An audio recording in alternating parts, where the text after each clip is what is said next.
നമസ്കാരം. ഹനീഫ പാണ്ടിക്കാടാണ്. പ്രിയപ്പെട്ടവരെ, ഇതെല്ലാവർക്കും അറിയാം. CH സെൻറ്റർ ഒരു പാവപ്പെട്ട രോഗികൾ, ക്യാൻസർ രോഗികളും അതുപോലെ തന്നെ ട്യൂമർ പേഷ്യൻറ്റും എല്ലാം വന്ന് താമസിക്കുന്ന സ്ഥലങ്ങളാണ്. അപ്പോൾ നോമ്പിന് വേണ്ടിയിട്ടുള്ള തയ്യാറെടുപ്പിലാണ് നമ്മളെ പ്രിയപ്പെട്ട ലത്തീഫ്. വയനാടാണ്. ഈ നോമ്പ് കാലങ്ങളിലാവുമ്പോൾ അദ്ദേഹം ഇവിടെ വരും. നമ്മളൊരു പ്രിയപ്പെട്ട സുഹൃത്തും കൂടെയാണ്. വളരെയധികം ആത്മാർത്ഥമായിട്ട് പണിയെടുക്കുന്ന അത്രയേറെ എന്താ പറയുക. അതുപോലെ തന്നെ നമ്മളെ പ്രിയപ്പെട്ട സുഹൃത്ത് ഷാഹിദ് പാണ്ടിക്കാട് ഇതുപോലെ ഓരോ രോഗികളുമായിട്ട് അവരുടെ ഭാര്യമാരല്ലെങ്കിൽ പിന്നെ മാതാപിതാക്കളൊക്കെ ആയിട്ട് അങ്ങനെ വന്ന് ഇവിടെ പരിചയമുള്ളവരാണ്. അപ്പോൾ ഈ നോമ്പാവുമ്പോൾ അവരെല്ലാവരും ഇവിടെ എത്തും. ഈ പാവപ്പെട്ട രോഗികൾക്ക് വേണ്ടിയിട്ട് ഭക്ഷണം ഉണ്ടാക്കി കൊടുക്കുക എന്നുള്ളതാണ് അവരുടെ തൊഴിൽ. ആത്മാർത്ഥമായിട്ട് വളരെ രുചികരമായ ഭക്ഷണം.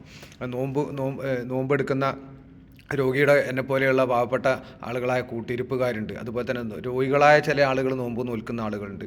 പാവപ്പെട്ട ഒരുപാട് ആളുകൾ ഇവിടെ വന്നിട്ട് നോമ്പ് അനുഷ്ഠിക്കുന്നുണ്ട്.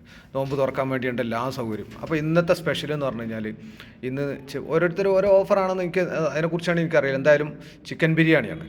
അപ്പോൾ ഓരോരുത്തർക്കും വളരെയധികം സമൃദ്ധമായി ഇഷ്ടം പോലെ കഴിക്കാനുണ്ടാവും. നോമ്പനുഷ്ഠിച്ച ആളുകളെ സംബന്ധിച്ചിടത്തോളം അവരുടെയൊക്കെ പുഞ്ചിരി, ലത്തീഫിൻ്റെയൊക്കെ പുഞ്ചിരി കണ്ടെങ്കിൽ ആ ഒരു സ്നേഹത്തിൻ്റെ എന്താ പറയുക, ആ ഒരു തൊഴിലുണ്ടല്ലോ, ഈ ഒരു സംഗതി എന്തോ ഒരു പുണ്യകർമ്മമായിട്ട് തന്നെയാണ് കാണുന്നത്. കാരണം വെച്ചാൽ അതിൽ പിന്നെ പൈസൻ്റെ ബലം നോക്കുന്നില്ല, മറ്റേതിൻ്റെ ഒന്നിൻ്റെ ബലം നോക്കുന്നില്ല. വളരെ എന്താ പറയുക, ആത്മാർത്ഥമായിട്ട് അവർ വളരെ ഹാപ്പി ആയിട്ടാണ് ആ ജോലി ചെയ്യുന്നത്. അവരിനി അടുത്ത ഈ മാസം നോമ്പ് 29 ഏകദേശം ആകുമ്പോൾ അവർ തിരിച്ചു പോകും നാട്ടിലേക്ക്. ടിക്കറ്റ് എടുത്തു അവർ പോകും. നമ്മളെ പ്രിയപ്പെട്ട നാട്ടുകാരനാണ്, ഷാഹിദാണ് കേട്ടോ അത് വിളമ്പെന്ന്. മൂപ്പര് സ്പെഷ്യലാണ്. എന്നാൽ കേൾക്കണമെങ്കിൽ വല്ലാത്ത മതി. വേറെ ആളും കൂടി ഉണ്ട് കേട്ടോ, അതിന് ഉസ്താദ് ഉണ്ട്. പക്ഷേ മൂപ്പര് ഇവിടെ ഇല്ല. മൂപ്പര് തുള്ളിക്ക് മാറിയാണ്ട് കളിക്കുകയാണ്. സലാമാക്ക വയനാടാണ്, നമ്മളെ മാണിക്കക്കല്ലാണ്. ഇടയ്ക്ക് എപ്പോഴേലും ഇത് കൂടി പാസ് ചെയ്യണമെങ്കിൽ ചിലപ്പോൾ നിങ്ങൾക്ക് കാണാം. ഏതായാലും ഞാനത് ശ്രദ്ധിച്ചിട്ടില്ല. മൂപ്പര് വന്നില്ല. മൂപ്പരൊക്കെ ഇതിൻ്റെയൊക്കെ ഉസ്താദ് മൂപ്പര് ഇവിടെ സ്ഥിരമായിട്ട് ഭക്ഷണം ഉണ്ടാക്കി കൊടുക്കുന്ന ഒരു പ്രിയപ്പെട്ട സലാമക്കുണ്ട്.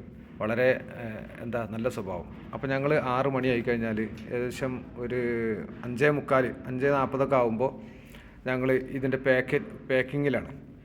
നമ്മൾ ഓരോരുത്തരും പിന്നെ ഒരാൾക്ക് ആപ്പിളാണെങ്കിൽ ഒരാൾക്ക് പിന്നെ ഈത്തപ്പഴം, അങ്ങനെ ഓരോരുത്തരും ഇങ്ങനെ മാറി നിൽക്കും. അപ്പോൾ ഞങ്ങളൊരു 5 മണിയായി കഴിഞ്ഞാൽ ഞങ്ങളിതിൻ്റെ പരിപാടിയിലാണ്, പാക്കറ്റാക്കിങ്. കാരണം ഞങ്ങൾ ഇതുവരെ പിന്നെ രോഗികളുടെ കൂടെ വന്ന് നിൽക്കുന്ന ഞങ്ങളെപ്പോലുള്ള ആളുകളാണ്. ഇതിൻ്റെ വേറെ ആരും പുറത്തുനിന്ന് ആരും ഇല്ല കേട്ടോ. നമ്മൾ കഴിയുന്നവർ ഈ ജോലിക്ക് നിൽക്കുക, കഴിയാത്തവർ മാറി നിൽക്കുക. അപ്പോൾ ഞങ്ങൾ കിച്ചണിൽ വന്നിട്ട് ഇതിൻ്റെ പരിപാടികളൊക്കെ നോക്കി പാക്കറ്റാക്കി. കാരണം ഓരോ ദിവസവും 400 500 600 വരെ പോയതൊക്കെ ഉണ്ട് കേട്ടോ. 600 വരെ പോകും. ഞങ്ങൾ ഓരോ തമാശയും പറഞ്ഞിട്ട് ഇങ്ങനെ പോയിക്കൊണ്ടിരിക്കുകയാണ്.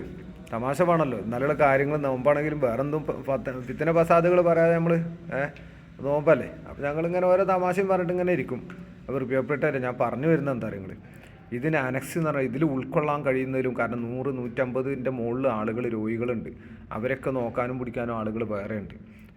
അപ്പോൾ ഇവർക്കൊന്നും ഇതിലൊന്നും ഉൾക്കൊള്ളാൻ കഴിയാത്തതിൻ്റെ പേരിൽ ഇനി ഒരു 4 നില കെട്ടിടം തൊട്ടപ്പുറത്ത് അനക്സ് എന്ന് പറഞ്ഞൊരു കെട്ടിടം ഉണ്ടാക്കുന്നുണ്ട് അവിടെ. അതിനു വേണ്ട ഈ റംസാൻ മാസത്തിൽ പിരിവ് നടക്കുന്നുണ്ട് കേട്ടോ. എൻ്റെ പ്രിയപ്പെട്ടവരെ, പാവപ്പെട്ട രോഗികൾക്ക്, അനാഥരായ നിർധരരായ ഒരുപാട് പച്ചപ്പാവങ്ങളായ രോഗികൾക്ക് വന്ന് താമസിക്കേണ്ട ഒരു ഇടമാണ് കേട്ടോ. ജാതിയോ മതമോ രാഷ്ട്രീയമോ വെളുപ്പോ കറുപ്പോ ഒന്നുമില്ല ഇവിടെ, യാതൊന്നുമില്ല. അതിൽ ഒരുപാട് പാവപ്പെട്ട ഒത്തിരി രോഗികളുണ്ട് ഇവിടെ. അത് മാത്രമല്ല, ഇവിടെ രോഗികളാണ് എന്നുള്ളതാണ് ചോദ്യം. ആ രോഗികൾക്കുള്ളതാണ് ഇവിടെ. ഈ സമയമായി കഴിഞ്ഞാലാണ് ഞങ്ങളെ പരിപാടി. അപ്പോൾ ഈ രോഗികളായി കഴിഞ്ഞാൽ അവർക്ക് വേണ്ടിയിട്ടുള്ളതാണ് പ്രിയപ്പെട്ടവരെ. അതിന് വേണ്ടിയിട്ട് നിങ്ങളെ കൊണ്ട് കഴിയുന്ന ഒരു സംഖ്യ ഇതിനകത്തേക്ക് ക്ഷേപിക്കണേ. അതിൻ്റെ ആപ്പ് ലോഞ്ച് ചെയ്തിട്ടുണ്ട്. ആപ്പിൻ്റെ ലിങ്ക് ഞാൻ വേണമെങ്കിൽ ഇതിനകത്ത് ഇട്ട് തരാം. അപ്പോൾ ഒരുപാട് സങ്കടകരമായിട്ടുള്ളൊരവസ്ഥയാണ് ഇവിടെ ഇങ്ങനെ വന്ന് കാണുമ്പോൾ. നമുക്കിവിടെ ഈ പൊന്നു മോനൊക്കെ അവൻ്റെ ഉമ്മനായിട്ട് വന്നതാണ് കേട്ടോ. ഇതിങ്ങനെ ഓരോരുത്തരും ഓരോ ആളുകളായിട്ട് വന്ന, ജ്യേഷ്ഠാനുജന്മാരായിട്ട് വന്നവരുണ്ട്, ഭാര്യമാരായിട്ട് വന്നവരുണ്ട്, ഉമ്മമാരായിട്ട് വന്നവരുണ്ട്, ഉപ്പമാരായിട്ട് വന്ന മക്കളായിട്ട് വന്നവരുണ്ട്, ചെറിയ പിഞ്ചു മക്കളുണ്ട്, വലിയ മാരകമായ രോഗങ്ങളായിട്ട് അടിമപ്പെട്ട്. ഇവരൊക്കെ ഇത് നസീർ ഭായിയാണ്. ഇവരുടെ ഭാര്യയായിട്ട് വന്നതാണ് മുജീബുക്ക. അങ്ങനെ ഒരുപാട് രോഗികളായിട്ട് വന്നവരുണ്ട്. കഷ്ടപ്പാട് കാരണം നസീർ ഭായിൻ്റെയൊക്കെ കുട്ടി എന്ന് പറഞ്ഞാൽ ചെറിയ മോനാണ്. എൻ്റെ കൂടെ ലൈവിൽ ഇടയ്ക്കിടയ്ക്ക് ഉണ്ടാവാറുണ്ട്. നിങ്ങളെല്ലാവരും കണ്ടിട്ടുണ്ടാവും. അപ്പം എൻ്റെ പ്രിയപ്പെട്ടവരെ, ഞാൻ പറഞ്ഞു വരുന്നത് എന്താ പറയുക, ആ ഫണ്ടിലേക്ക് വേണ്ടിയിട്ട് സംഭാവന എന്തെങ്കിലും ചെയ്തു കൊടുക്കണേ. ഒരു പനി പനിച്ചാൽ മതി നമുക്കൊക്കെ എന്താണ് രോഗം എന്ന് പിന്നീടായിരിക്കും ചിലപ്പോൾ സ്ഥിരീകരിക്കുക. ഒരു പനിയെ പനിച്ചിട്ടുണ്ടാവുള്ളൂ, പക്ഷേ ആ പനിച്ച് കഴിഞ്ഞ് പിന്നീടായിരിക്കും ഇതിൻ്റെ രോഗത്തിൻ്റെ സ്ഥിരീകരണം ഉണ്ടാകുക. വലിയ വലിയ രോഗങ്ങളെ തൊട്ട് നമ്മളെല്ലാവരെയും കാത്തുരക്ഷിക്കുമാറാവട്ടെ. റമദാനിനെ മുൻനിർത്തിയാണ്ട് നിങ്ങളെല്ലാവരും നിങ്ങളാൽ കഴിയുന്ന ഒരു സംഖ്യ ദയവായിട്ട് ഈ സ്ഥാപനത്തിലേക്ക്, ഈ പിന്നെ തിരുവനന്തപുരം CH സെൻറ്റർ എന്ന എന്താ പറയുക, ഒരുപാട് ആരും ചെയ്യാൻ മടിക്കുന്ന, ആരും ഈ രംഗത്തേക്ക് ഇറങ്ങാൻ മടിക്കുന്ന കാര്യങ്ങളാണ്. ഇവിടുത്തെ സ്റ്റാഫാണെങ്കിലും എല്ലാവരും ഒരുപോലെയാണ്. പിന്നെ അവിടെ ഇതിൻ്റെ തൊട്ടപ്പുറത്ത് നിൽക്കുന്നുണ്ടല്ലേ ഫത്തഹ്, അതുപോലെ തന്നെ മുനീർ ഭായ് ഉണ്ട്. മുനീർ ഭായ് ആണ് ഇപ്പോൾ അവിടെ നേതൃത്വം കൊടുക്കുന്നത്. ഇതിവിടെ ഫത്തഹാണ്. അതുപോലെ തന്നെ നമ്മുടെ പ്രിയപ്പെട്ട പിന്നെ ഷൗക്കത്ത് ഭായ് ഉണ്ട്. അങ്ങനെ ഇവിടെയുള്ള എല്ലാ ആളുകളും വളരെയധികം എന്താ പറയുക ഫ്രണ്ട്ലി ആയിട്ട് നമ്മോട് ഒരുപാട് സ്നേഹത്തോടു കൂടെയാണ്. നോമ്പ് തുറക്കാൻ, അപ്പോൾ നോമ്പ് തുറക്കാനുള്ള ടൈമായിട്ടോ ഞാൻ പറഞ്ഞ വീഡിയോ വോയിസ് ഓവർ കയറാം. അപ്പോൾ ഓരോരുത്തരും വരി നിൽക്കുന്നുണ്ട്, ഓരോരുത്തർക്ക് വേണ്ട സാധനങ്ങൾ മേടിച്ചു കൊടുക്കുന്നുണ്ട്. നോമ്പ് അനുഷ്ഠിക്കുന്ന ആളുകളുണ്ട്. ഈ പിന്നെ നമ്മളെ ചില ആളുകളെ കൂട്ടത്തിൽ നോമ്പ് മറ്റു ഇതര മതസ്ഥരായ സഹോദരന്മാരോട് വരുന്നുണ്ട്.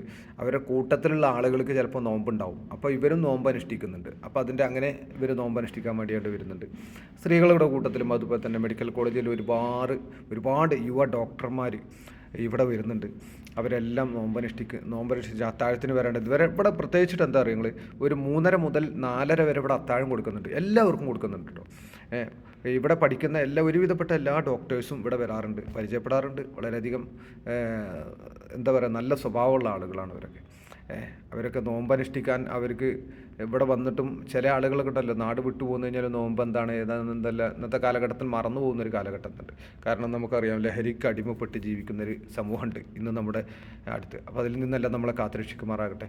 അപ്പോൾ എല്ലാവരും ശ്രദ്ധിക്കണേ, ഷെയർ ചെയ്യണേ.